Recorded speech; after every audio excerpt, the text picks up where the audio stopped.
Greetings to one and all. I'm Tejas from PS University, Bangalore, co-author of the paper IoT-equipped smart campus using LoRa technology. Along with me, Professor Dr. Annapurna and my fellow mates Girish, Shrishti and Par also co-authored this paper. Wireless communication has been growing rapidly in the recent years and it's making its way through almost anything that is being implemented now. Therefore, finding efficient method of wireless communication technology has been increasing day by day. LoRa is one such technology in the recent years which has been gaining its importance ever since its invention. In this paper, we summarize the analysis of LoRa specifically targeted towards the activities of a smart campus. So what exactly is LoRa? LoRa, which is short for long range, is a long distance communication protocol designed by scientists at Semtech, a patented technology which was developed based on the spread spectrum modulation techniques derived from the CSS technology. What makes LoRa great is its ability to have long range transmission with low power consumption. This means you can have LoRa transmitting over 10 kilometers in an open area while also having a very long lasting battery life. The LoRa data rates vary between zero point 0.3 kilobits per second to 27 kilobits per second, depending upon the spreading factor. Thus, changing the spreading factor allows the network to increase or decrease the data rate of an end device at the cost of range. LoRa works at the physical layers of the OSI model, while its networks such as LoRaWAN work at the upper layers. LoRa devices and its network help in implementing a lot of IoT solutions that aid in some of the challenges we face today, such as energy management, natural resource management, industry efficiency, disaster prevention, and so on. We can see most of these solutions being implemented in what is called a smart city. A smart campus is similar to that of a smart city, except its functionalities are reduced to that of a campus. It uses advanced network infrastructure and interconnected devices to provide supportive and engaging experience. A smart city can have many applications, such as having visitors navigate to open parking spaces, or campus mapping technology, improved security using sensors and facial recognition, and so on. A smart campus has improves three main factors, which is experience, efficiency, and education. It can reshape how a student learns, how he studies, or the way the student interacts with the campus as an institution. In this paper, we'll be discussing four applications which were implemented, which is node discovery, smart landscaping, broadcast messaging, and smart grid. Node discovery is a security aspect of a campus where we detect any cell phone or any personnel with a cell phone entering the campus. Smart landscaping, as the name suggests, is regarding campus landscaping.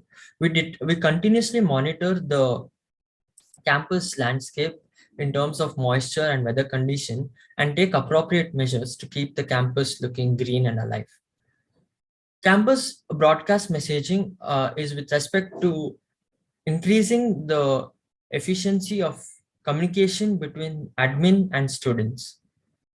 It often happens that a campus does not have a good cellular network, due to which there could be a lot of notices that might have gone unnoticed. So broadcast messaging is aimed at improving the efficiency between campus administration and the students. Smart Grid is an application aimed at improving the electric efficiency of a campus.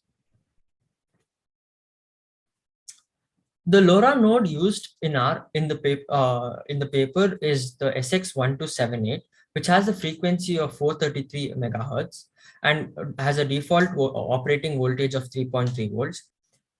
It can cover up to 10 kilometers in open area. It has a half duplex SPI communication, which means that there's only one-way communication at a time and not two-way. And the spreading factor was set to 12.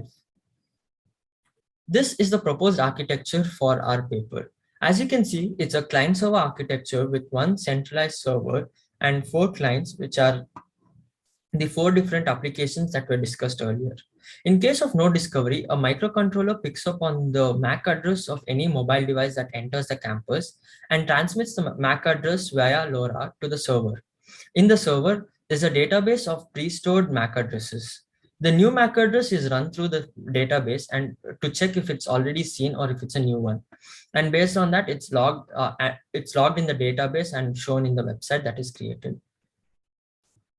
The broadcast messaging, which was used for communication, works in a way from server to client. The admin who has access to the server puts up any important message that needs to be sent out to the students, which then is transmitted via LoRa across all campus to the end device. In case of landscaping, the sensors pick up the sensor readings and transmit it via LoRa to the server. The server, based on the sensor reading, gives appropriate measures on whether the pump has to be on or off.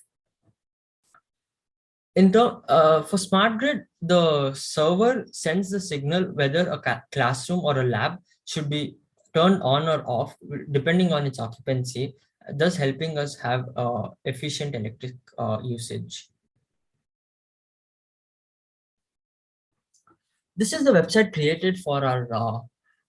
This is a web interface created for the setup which was discussed earlier, and this is about the application, and this is the LoRa broadcast message page where the admin can send any information that needs to be delivered, and by clicking submit, it will reach the end devices.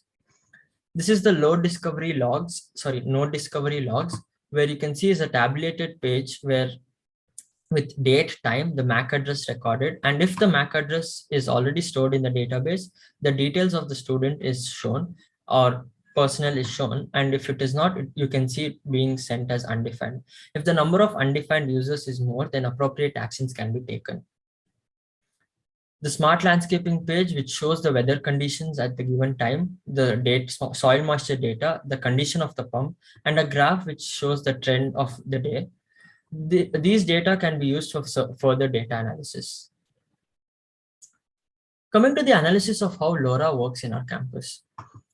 The first graph talks about payload versus processing time. As you can see, it's a linear graph where the processing time is linearly dependent on the payload.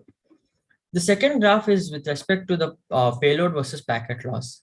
As we already know that as a packet is heavy, it's more likelier to get dropped.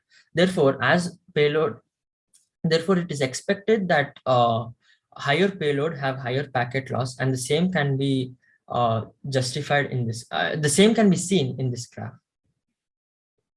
This graph is with respect to the node discovery efficiency. The graph is plotted against time interval versus percentage, where the time interval is the amount of time given for the node to scan a particular area. As you can see, the algorithm used best detects all the nodes between 30 to 40 seconds for a given number of devices. This graph is with respect to the smart grid application, where we check if the type of device being used has any impact on the performance of LoRa. So you can see that the first one is the type of device. The y-axis has the time for turning it on via the LoRa communication, and the horizontal axis shows that the LoRa performance is not affected by the type of device. And the second graph also confirms the same.